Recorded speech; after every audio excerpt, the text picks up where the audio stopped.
বাবা, আজ 2 বছর হয়ে গেল, রাগারাগি বাদ দিয়ে বাড়ি চলো। কাকা দেখেছো, তোমার ছেলে তোমাকে ঠিক নিতে চলে এসেছে।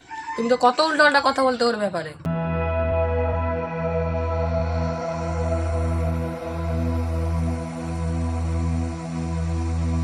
এখন তোমার ছেলের মাথায় বুদ্ধি হয়েছে, তোমাকে আর ঘর থেকে বের করে দেবে না, সুখে শান্তিতে থাকো।